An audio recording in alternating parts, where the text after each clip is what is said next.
Salsa Erwina kini jadi perhatian publik. Bukan hanya ia berani dan tegas dalam mengkritik pemerintah, namun ia juga pandai dalam bidang komunikasi politik internasional setelah menjadi viral di media sosial. Kini ia dipanggil oleh Presiden Prabowo dan ia dicadangkan menjadi menteri. Menteri apakah itu? Mari kita simak kisah lengkapnya biar lebih jelas dan tidak gagal paham. Jakarta, suasana politik Indonesia tengah hangat. Di tengah sorotan publik terhadap kinerja parlemen, muncul kembali nama seorang perempuan muda yang pernah menjadi bahan perbincangan nasional, Salsa Erwina.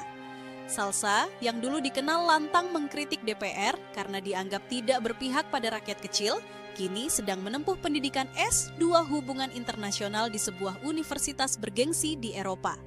Meski jauh dari tanah air, suara dan kritiknya tak pernah padam. Ia aktif menulis opini di media internasional, menghadiri forum-forum mahasiswa dunia, dan kerap menjadi pembicara yang menyuarakan keadilan sosial bagi Indonesia. Suatu pagi, ketika ia sedang menyiapkan presentasi di ruang kuliahnya, sebuah email resmi masuk.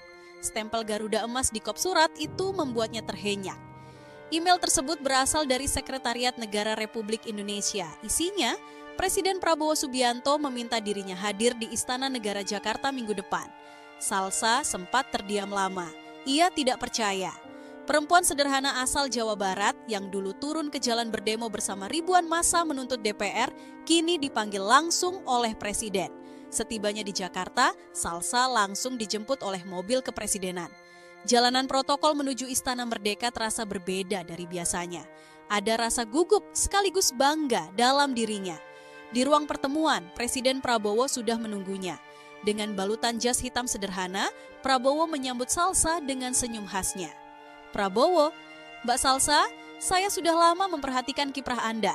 Kritik Anda keras, tapi jujur. Justru negara ini butuh orang-orang seperti Anda. Salsa, terima kasih Pak Presiden, tapi saya hanya menyuarakan apa yang rakyat kecil rasakan. Saya tidak ingin Indonesia terus dikuasai oleh segelintir elit yang lupa pada rakyatnya. Prabowo, itulah sebabnya saya memanggil Anda. Saya ingin Anda bergabung di kabinet saya. Saya ingin menjadikan Anda menteri muda yang fokus pada pemberdayaan pemuda dan transparansi pemerintahan. Salsa terdiam. Tawaran itu terlalu besar untuk langsung diterima. Ia merasa masih muda, masih belajar, dan tidak ingin kekuasaan mengubah idealismenya. Beberapa hari setelah pertemuan itu, media nasional meledak dengan pemberitaan. Presiden Prabowo tawarkan jabatan menteri untuk aktivis muda Salsa Erwina. Reaksi publik pun beragam. Banyak rakyat kecil yang mendukung, melihat Salsa sebagai simbol keberanian. Namun, dari kalangan DPR, sebagian politisi merasa tersinggung. Mereka menilai, bagaimana mungkin seorang yang dulu mengkritik DPR habis-habisan kini justru diberi posisi strategis oleh Presiden? Bahkan ada beberapa elit partai yang terang-terangan menyerang Salsa di media.